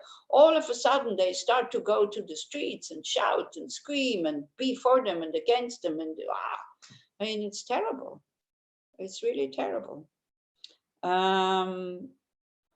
So it's, yeah, there will be damage done to your ego. Your ego is getting, first it gets a haircut, yeah. And with the emotions, you know, the hair grows back. Then afterwards, when we really start to practice, then it's starting to be dismantled. But at the moment, we just cut it your hair and you say, with awareness, no, you're not going to be nasty now, yeah. And it hurts. And we have to be aware that it hurts. Because if we're not aware that it hurts, we will give in. If we're not aware that the pain of not retaliating is normal, we will give in. It's the same when you are taking very strong medicine and the doctor says, your stomach will hurt for a while, or you will have stomach burn or whatever. We take that into consideration. It's okay, because we know we need the medicine in order to get cured. So we need to go through that pain of patience, not to retaliate. Yeah, but it doesn't mean that you're neglecting your suffering. It just means you're not creating more imprints for the future, negative imprints. And then another factor of negative emotions is what is called inappropriate attention. One allows the mind to be outside with the object or with the situation instead of coming inside. Your awareness, you see, it's not that we have no awareness. When we are angry at somebody, we are very aware of the other person, what they did. And again and again and again and again and again, we concentrate on it. Yeah, we kind of grasp onto it. So this is where then you take your awareness and you bring it inside. How do I feel? And you take away, like this, you take away the fuel from your aggression or aversion or attachment, because also, especially with attachment, the inappropriate awareness is totally with the object, fantasizing how it will make you happy, and then being unhappy of not having it, totally forgetting that before you knew this object, you weren't unhappy about not having it because you didn't know it, and you were able to live quite well. Yeah, do you see what I mean? that's the main thing. We allow the mind to stay with the object, and you think the object really exists out there as either good or bad. And that's wrong. I mean, you Madhyamika, Prasangikas, you should know these kind of things. And then we see how it appears, yeah, especially for the Madhyamika, Prasangikas. How does it appear? It appears totally objectively out there, and all the harm is coming from there. Yeah, we forget about karma, we forget about the person is suffering, we forget about many, many things. Okay, so there will be harm done in this battle with your ego. Okay, first the hair is cut, maybe with scissors who don't cut so well, so you know how it how it pulls. The other verse is also very interesting. I want to do 2 more today, if possible. The victorious warriors are those who, having disregarded all suffering, vanquish the foes of hatred and so forth. Common warriors slay only corpses. Wow, this is a big one. Like your enemies that you are killing in the war, they will die anyway. You don't need to kill them. They're already just you know, walking corpses. So that is a big one, that one. And it's true, you know, you don't need to kill the enemies. We need to make them into friends, not killing them. Because when we kill them, then, you know, karmic imprints and so on. Because also by killing, and you know, this again, it's very tricky to talk about this to you Israelis, because your situation is so difficult. And it's not for me to judge or to tell you what you should do. Yeah, I think it's for you to decide what you want to do. Okay, so so this is kind of more talking about, you know, theoretically, in a war you don't have to go because your enemies are going to die anyway. But on the other hand, it's true, because an enemy, especially if you believe in rebirth, then he will come back as an enemy. And I know that all of you who listen to me, you're not for killing and all this, so it makes you feel bad. But it's not your responsibility, because you are not fully, totally, you alone responsible for what your country is doing. Okay, so do whatever you can to be at peace with what is happening. And I can imagine, you know, again, I'm saying I can imagine how difficult it is. No, I cannot imagine how difficult it is, because I have a Swiss passport, you know.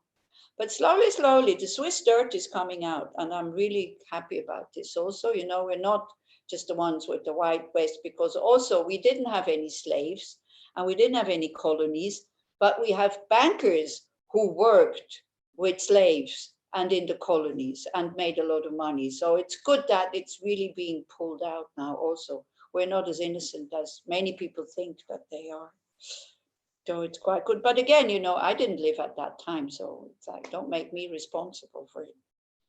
I don't know if you remember, somebody at one point asked me in Israel, what do you think about the Swiss banks that took all this Jewish money? And I said, well, I don't think it's a good thing, if you're asking me. But then again, you know, I was born in 1950.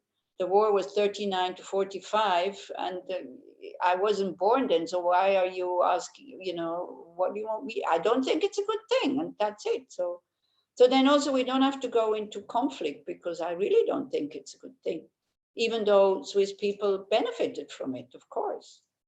Yeah. Okay.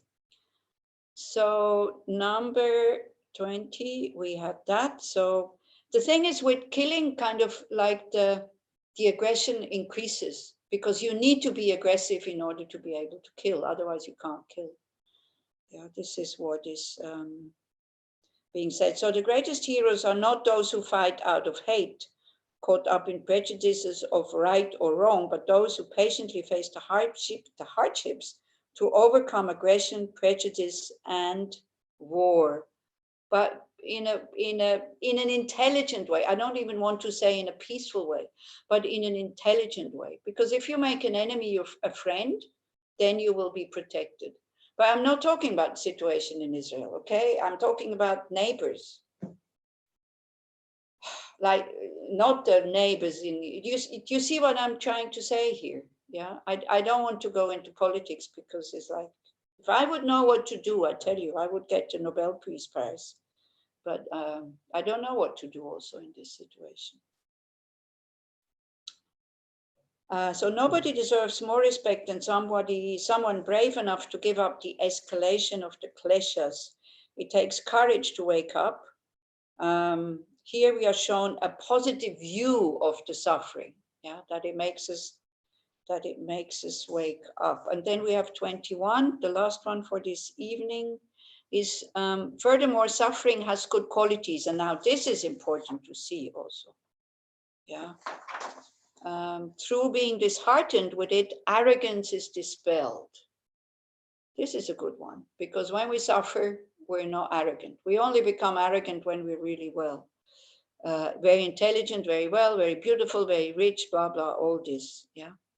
Arrogance is dispelled. Compassion arises for those in cyclic existence. We see the shared humanity. And evil is shunned and joy is found in virtue. When we understand the law of cause and effect, we understand karma, we understand, the suffering now is consequences from my past actions. I don't know when I did them, but I must have done that. This requires trust in rebirth and causes and then their effects. But if we don't know, you cannot know. You cannot wait to trust until you know. So then you have to check what happens if I trust and what happens if I don't trust in this. And then if you see the other teachings of the Buddha, that the things you can check, they seem to be true, like there is suffering. The causes for the suffering are negative emotions. We can see that, yeah, this is also true. Then maybe we also trust the whole thing about rebirth and the fine workings of karma and all these kinds of things. So it's for you to check what will happen. Will my view change? Will my life change? Will my attitudes change if I believe that this is a consequence from my own actions or the actions of my mind stream in the past?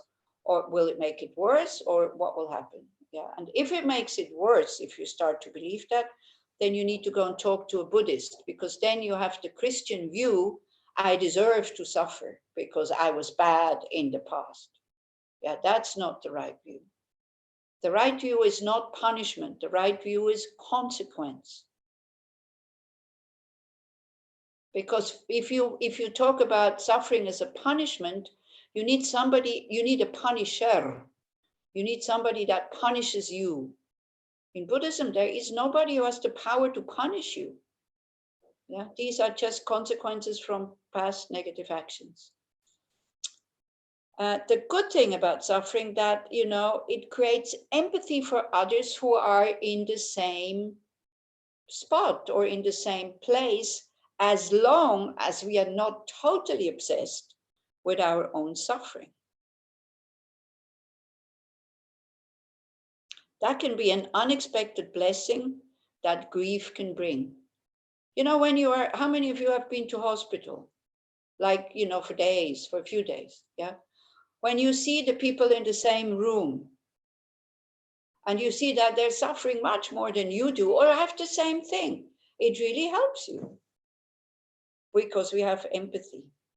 So empathy, I want to show you that short clip because I think it is really great, because that's your homework, to practice empathy for the next week. And it's not easy. So can you give me, Slil, can you give me I already have the screen sharing. Okay, so it's in English, it's Brené Brown, you might know her. Tell me if you don't see it. Can you see it? Can you see a lady? Yeah, okay, so, and then tell me also if you don't hear the sound, but you should be able to hear it. Okay, so.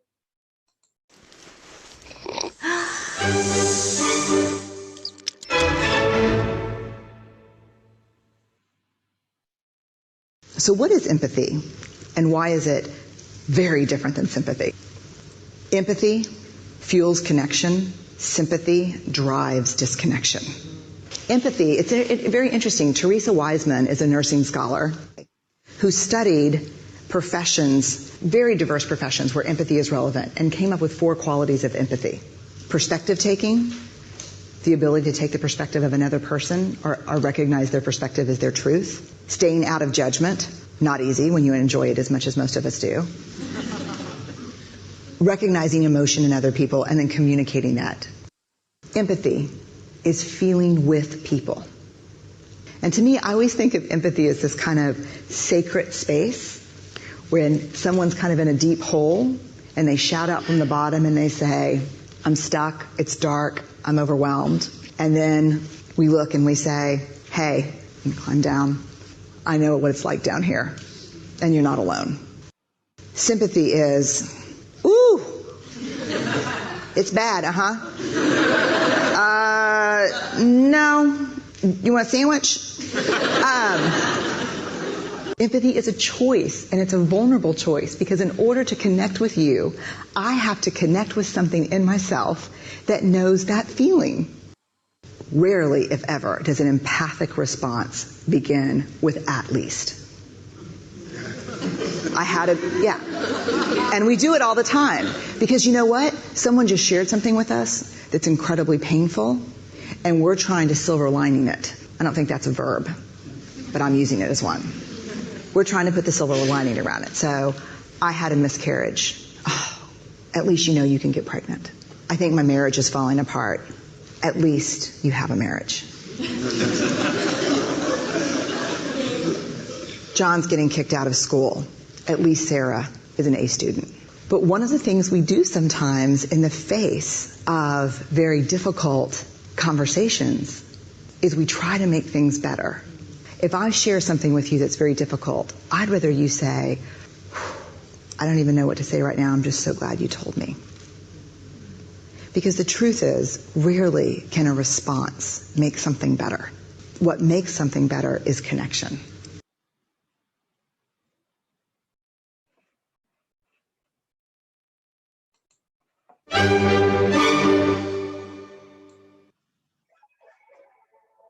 Okay.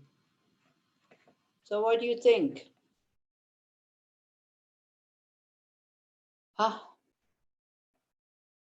So that's your homework. Not to practice sympathy and to listen to yourself saying, well, at least, or compare, their suffering with your suffering. And I tell you, because I was with somebody who was, sorry.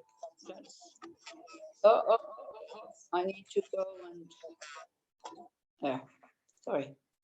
That's YouTube, isn't it? It just continues. There. So I was with somebody who was very difficult and stuck, and there was no way I could help her, but I needed to be with her because she couldn't be alone. And I saw that little clip because I tried to help her, knowing that I can't help her. And when I saw that little clip, I understood all I have to do is be there.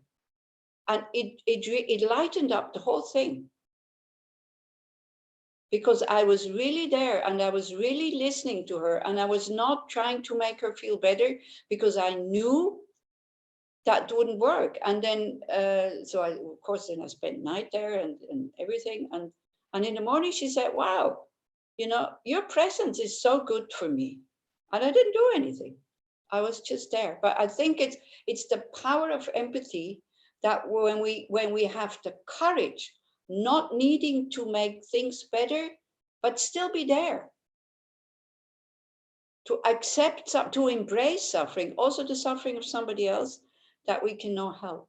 Yeah, so this is one of the, this is one of the advantages also of suffering, because it touches that spot in us, that place in us where we understand what it means, or at least try to understand. Yeah, and not, not immediately trying to do something.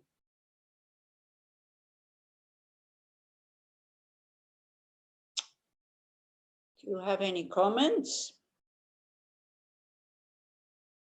Did you like it? Did you understand something from it?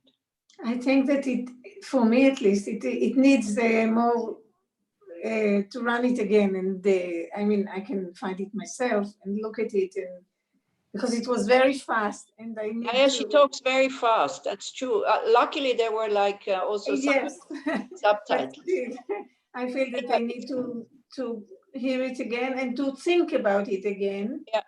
Because it's not so clear to me what is exactly empathy and what is exactly sympathy. And to understand it more, I have to think about it over and over again.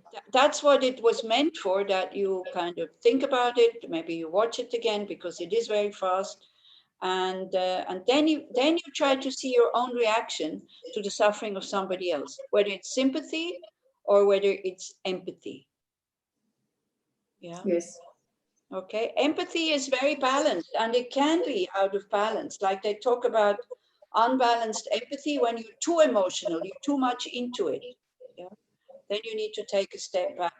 But it can also be too cold when you're too remote and only coming with then it's more like sympathy. You're coming with, well, at least it's not that bad, and think about this and all these kind of things.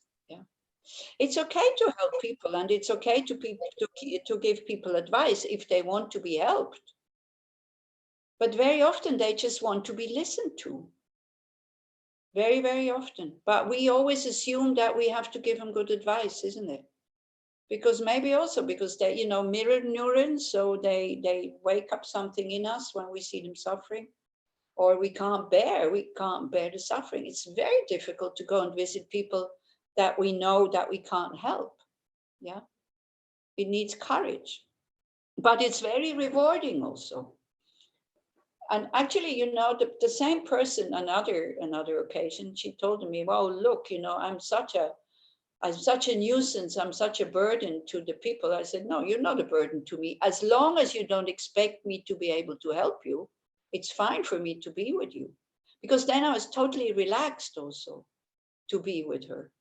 Yeah, and when you are relaxed with and stay with somebody who is suffering, this is very, very helpful for them.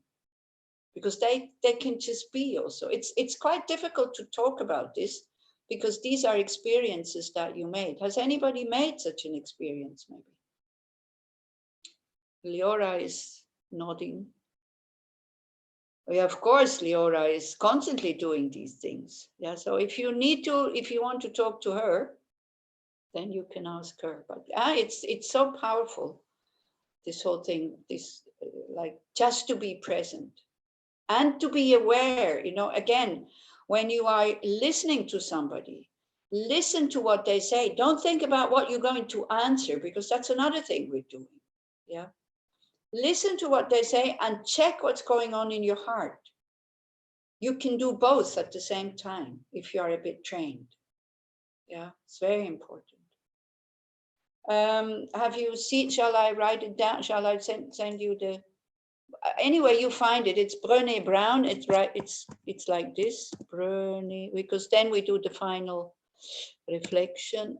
If you write in Google empathy and sympathy, even in Hebrew, empathia with sympathia, you'll get this film. Brené Brown, this is her, and she's great also, she talks about shame and embarrassment and vulnerability and all these kinds of things. She's a psychologist, as you can hear, American. Okay, so that's the homework, big one. And it can be small things, like somebody telling you they bought the wrong shoes. To open up your heart and see that the person is having a problem with this. It doesn't have to be big suffering. Don't start with big suffering people. Small things. Again, you will train your awareness this week by checking what's going on, not, what is going on with me and what do I want to say? And before you say it, you check, is it empathy? Is it sympathy? Is it aggression? Is it aversion? Because you might say, well, don't you see what's going on in the world? Who cares about your stupid shoes? That's very cruel to say these things. I understand this is the last lesson, as next Wednesday is July. No, I said, well, I don't know. Do you want this to be the last lesson? If you want it to be the last lesson, we make it the last, that's fine. No, please. Because when Leora was calling me, telling me, Gal already told me she can't participate. Then Leora kind of sent me a WhatsApp or a voice message saying, oh, you know, Gal can't do it anymore because she's working, and Tom can only do it next week. You know, shall I confess what happened in my mind? I thought, oh, great, I have the evening off. You know, I have absolutely nothing against it. If you want to stop these talks, it's fine. Maybe I didn't understand. Yeah, I said that the practice that we do in Switzerland every morning at 9 o'clock, the mantra recitation, that one will not continue in July because, oh, no, never. Yeah, no. When we're all enlightened, then this will stop. What did I want to say? Yeah, because I have other things to do, like also a Tara retreat, which then lasts the whole day. We do a 21 Tara retreat, but in German. So you would have to speak German if you want to participate. I'm happy on this Wednesday evening. Well, that's good. So my motivation this morning, getting up, if I can make somebody happy. Thank you, Sigal. I did the good deed for the day. I did my mitzvah for the day. So thank you for letting me know. And you can rejoice. You know, this is another thing. If you can make somebody happy, then rejoice. It's fine. Even if it's just one person, it's great. You know, as Lama Zopa Rinpoche says, if you can show somebody the power of compassion, just one person, it is so valuable. It is so precious. Yeah. Okay. So next week, I will ask you about your homework. So try to maybe make some notes, what's going on, so we can share. And maybe next week also what we'll do, maybe we'll do some sharing rooms. For that, I would have to be the host. I've never done it. I know how it works. I've never done it, but it's quite a good tool. Anybody has used the sharing rooms. It's very good because you have 2-3 people discussing, you come back together and then you do. So we'll do next week and you share what happened with your empathy exercise. Yeah. So that's the benefit of suffering. We develop empathy and compassion, which is a very, very beautiful human attitude. How can I participate in your meetings in Switzerland? If you send me your email, and then I will send you the website, and then all the links are on there. Ingrid. Okay. So then we do this last reflection, short, and we turn it around. Do we have your email? Yeah. Does somebody have Ingrid's email? Leora, you have, and you send her my email? Somebody can do that? Somebody from the group? Otherwise, if I write it here. I can contact somehow Ingrid and send her your email, but. Yeah, I can just write it here.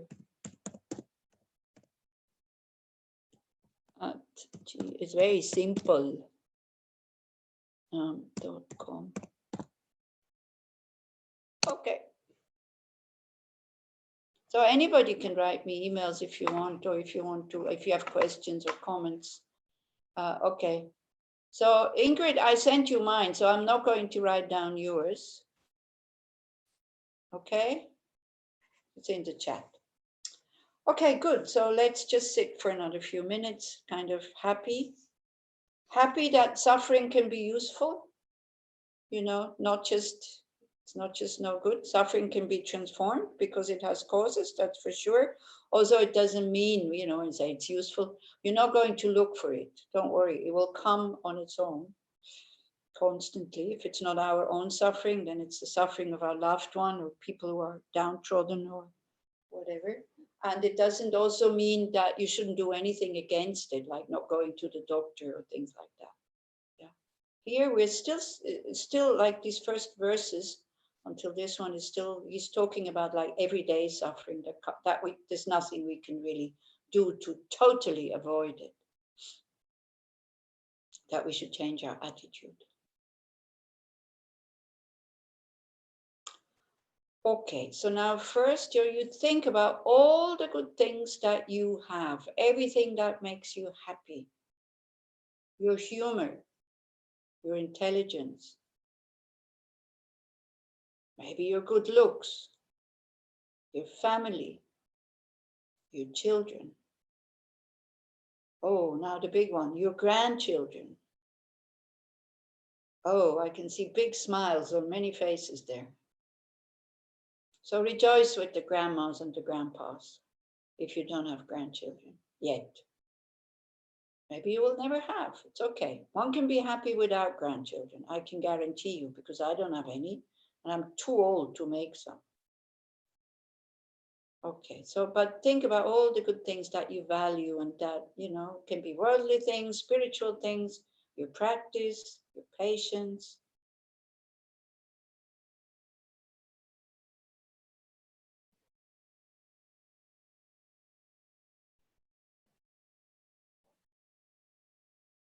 And then you understand, or you think about also the difficult things that we have.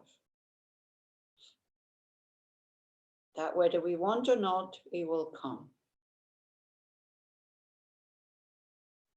And so we will just do a very simple kind of exchanging exercise. It's called Tonglen, giving and taking, but we're not giving to specific people yet. We're just working with ourselves, and we're doing the opposite of what one usually does. We close ourselves to suffering, and we try to keep all the good things that we have. So we try to turn this around.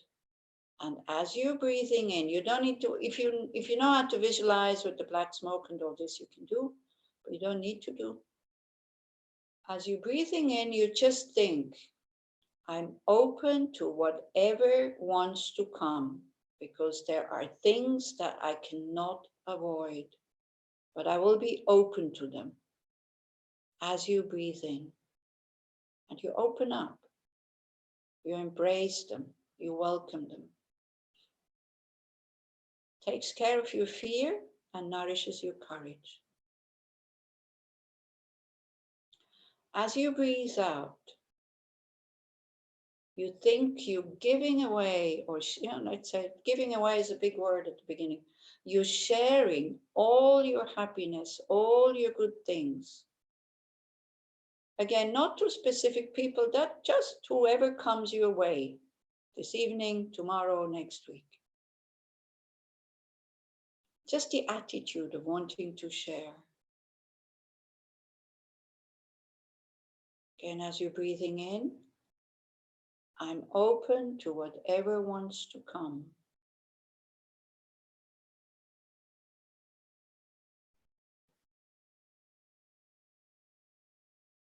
As you're breathing out, all the good things I have, I want to share them with others. May everybody have all these good things that they enjoy, make them happy. Just in general, nobody specific.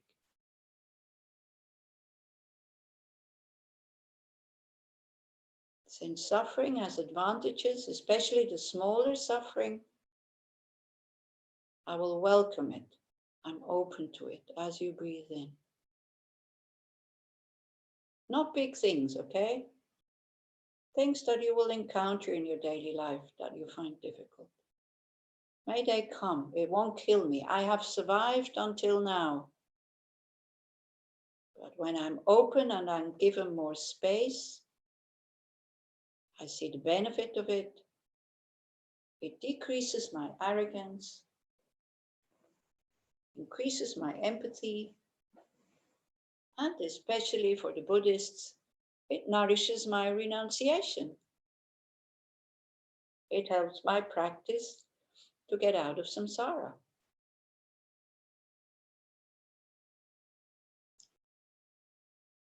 Think like this when you breathe in, especially the openness.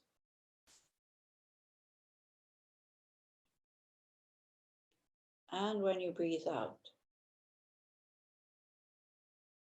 I want to share the good things I have with whomever comes my way, especially my good mood, my compassion,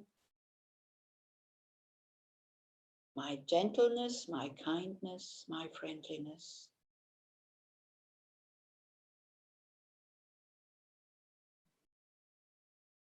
And you continue to do that for 2 more minutes.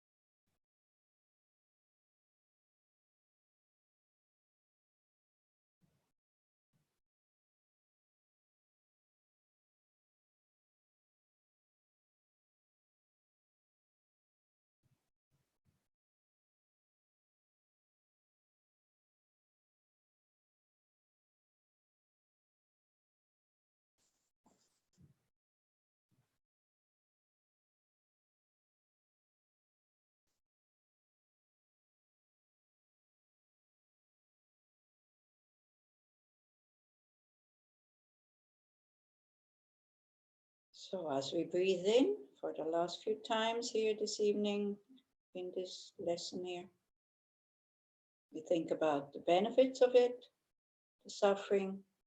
It makes me humble. It triggers compassion for others in the same situation. And because we understand the mechanism of karma, it motivates us not to add to the burden of our suffering, but to lighten the burden by sharing all the good things that we have. Because when we think we want to share, we become aware of how much we have to give in terms of friendliness, in terms of love, in terms of connectedness, in terms of caring. So much we have to give, limitless. May all beings have happiness and the causes of happiness. May all beings be free from suffering and the causes of suffering. And may we all learn to live in harmony and peace, even though we have different religion, different country, different opinions, different gender, different attitudes.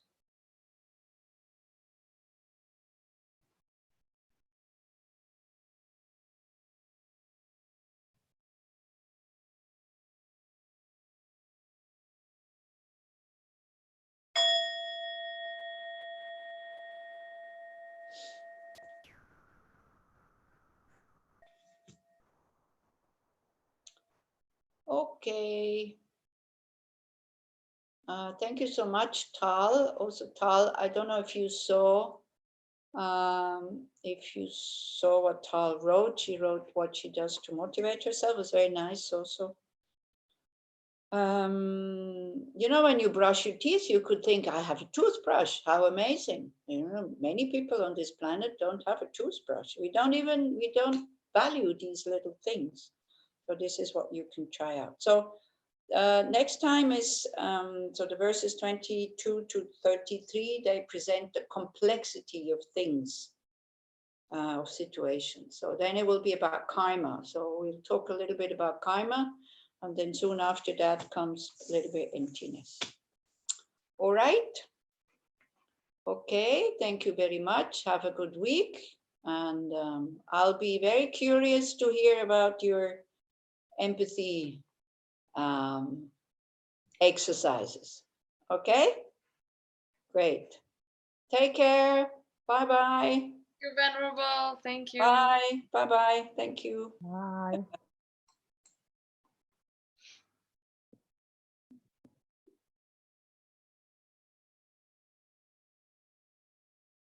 תודה צליל.